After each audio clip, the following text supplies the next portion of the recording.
Ya, shalom anak-anak semua. Hari ini hari kedua pelaksanaan ujian ASN kelas 5 di sekolah. Jadi kita tidak bisa bersekolah ya, masuk sekolah seperti biasa, tapi kita belajar dari rumah dulu ya sampai hari Kamis. Jangan lupa hari Jumat nanti shift B masuk ya. Oke, jadi kita lanjutkan pembelajaran. Tadi ibu guru sudah kirim video percobaan ya. Percobaan itu ada 4. Percobaan itu dilakukan untuk apa? Untuk membuktikan sifat-sifatnya cahaya.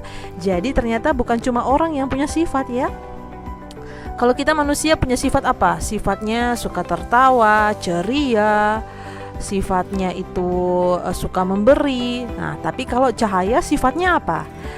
Ada 4 sifat cahaya. Nah, itu akan kalian temukan dan simpulkan melalui eksperimen. Yang pertama yaitu ini, kita melihat cahaya dengan lilin dan juga kertas karton. Ini ibu guru sudah lakukan di rumah, jadi kalian tidak perlu lakukan. Tapi ibu guru akan menjelaskan ada beberapa contoh-contoh cahaya yang merambat lurus. Nah, sifatnya cahaya yang merambat lurus ini itu dimanfaatkan atau dipakai dalam kehidupan sehari-hari. Contohnya seperti apa ini? Gambar apa sebelah kanan ini? Ada yang tahu? Ini ada di pinggir-pinggir pulau. Inilah yang disebut dengan mercusuar ya. Mercusuar ini memberikan arah dan tanda kepada para nelayan, kepada para pelaut yang menaiki kapal untuk tahu bahwa di situ ada daratan ya. Lalu ada sifat yang kedua, sifatnya cahaya itu dia adalah menembus benda bening. Nah, benda bening itu apa? Bisa gelas bening, bisa air putih. Jadi kalau kita mengarahkan senter seperti ini, itu cahayanya bisa tembus. Oke, jadi itu sifat yang kedua. Lalu kita lihat lagi contohnya. Contohnya adalah seperti kalau kita lihat ada ikan yang diisi di dalam gelas bening ini ya, anak-anak. Nah, itu kelihatan di situ ada ikan, ya kan? Bisa kelihatan karena ada cahaya tadi. Oke, lalu percobaan yang kalian lakukan di rumah adalah percobaan yang ini ya, percobaan kedua tadi. Sekarang percobaan ketiga, yaitu bahwa sifat cahaya ini dapat dipantulkan. Nah, seperti kalau kita lihat diri kita di depan cermin, kenapa kita bisa lihat diri kita di depan cermin? Itu karena adanya cahaya. Cahaya itu yang memantul ke cermin ya. Nah, ini ada di percobaan yang ibu guru lakukan di video tadi. Jadi kalian cukup melihat itu, tidak perlu lakukan di rumah ya. Yang kalian lakukan di rumah adalah percobaan keempat. Nah, apa contohnya? Cahaya itu dapat dipantulkan, dimanfaatkan dalam kehidupan sehari-hari. Contohnya adalah ini nih, seperti cermin yang ada di mobil ya. Cermin spion mobil. Lalu ada cermin yang dipasang di pohon. Itu gunanya apa, Bu, yang di sebelah kanan itu? Itu biasanya kalian lihat kalau di lorong-lorong itu ada cermin besar seperti itu supaya nanti pengendara yang mau belok ya, itu mereka bisa lihat ada kendaraan dari arah lain. Lalu setelah itu, ini sifat yang keempat, bahwa cahaya itu dapat dibiaskan. Nah, kalau ada yang tanya apa dibiaskan? Dibiaskan itu maksudnya dibelokkan. Contohnya adalah seperti kalau kalian melakukan percobaan atau eksperimen keempat ini. Kalian pasti akan tahu kalau kalian melakukannya ya. Jadi jangan lupa untuk lakukan di rumah.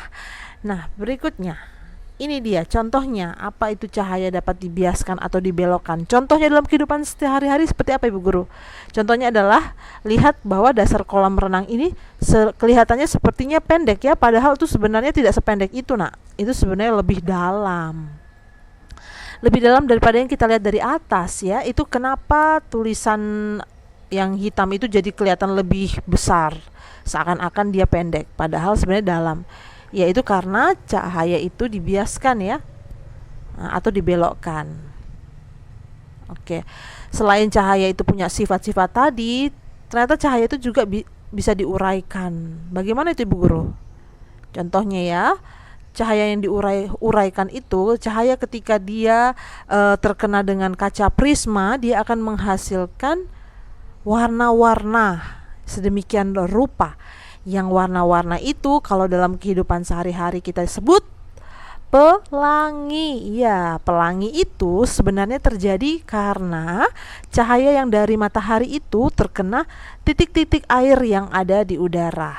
Lalu cahaya tersebut akan terpantul dan terurai menjadi berbagai warna. Nah, kalian sudah lupa atau masih ingat itu percobaan membuat hujan? Kan kalian lihat kan ada titik-titik di atas plastik yang pernah kita lakukan percobaan itu kan?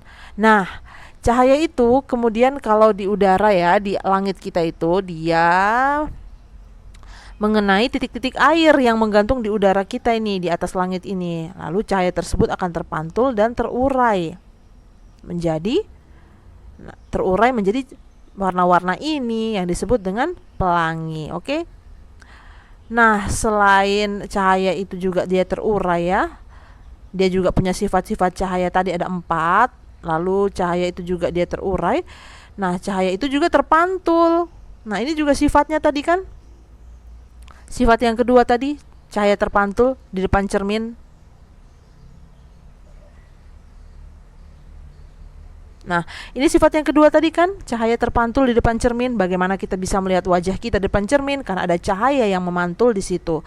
Nah, lalu kalian bisa lihat ini ada gambar sebelah kiri dan sebelah kanan.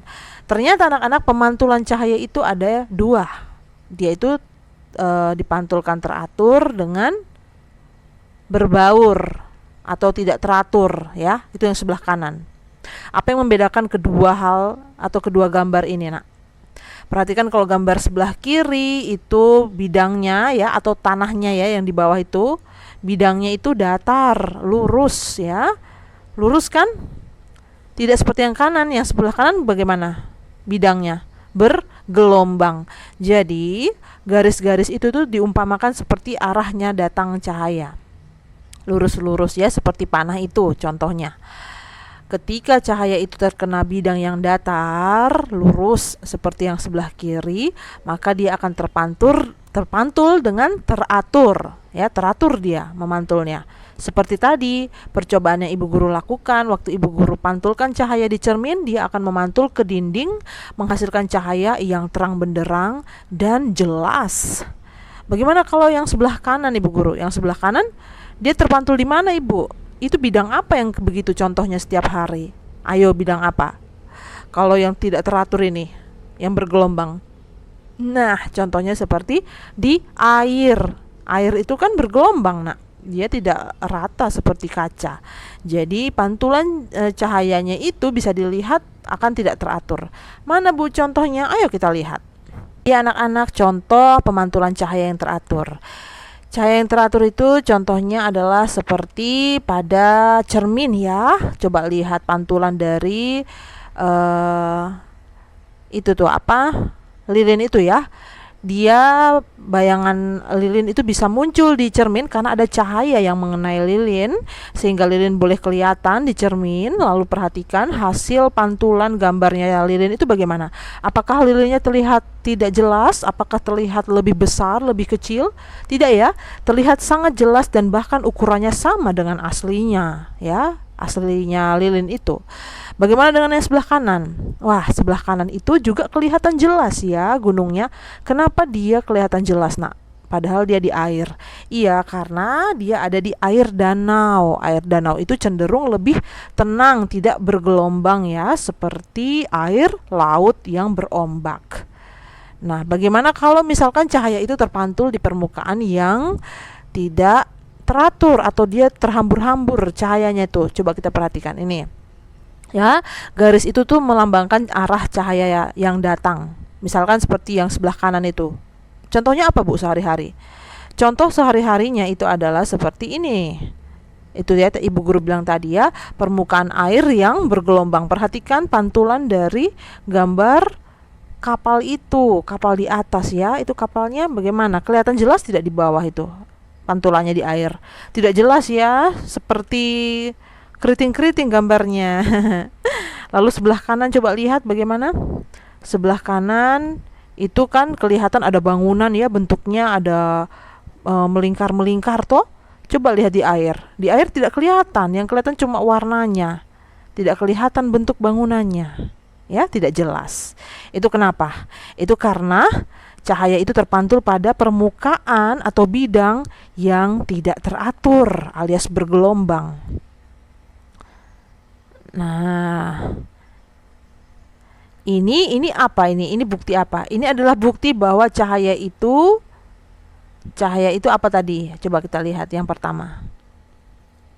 Bahwa cahaya itu terurai ya, cahaya itu diuraikan. Nah, ketika cahaya itu terurai dari titik-titik air yang ada, maka terbentuklah pelangi yang indah ini. Oke, ini harus diingat-ingat nak ya, untuk nanti persiapan kita ujian semester yang semakin dekat. Oke, jadi hari ini kita belajar tentang ilmu pengetahuan alam. Dan selanjutnya Ibu Guru akan memberikan video pembelajaran lain. Tetap semangat belajar dari rumah. Semoga anak-anak Ibu Guru menjadi anak-anak yang pintar, membanggakan Tuhan, membanggakan orang tua, dan berguna bagi bangsa. Amin. Selamat belajar. God bless you.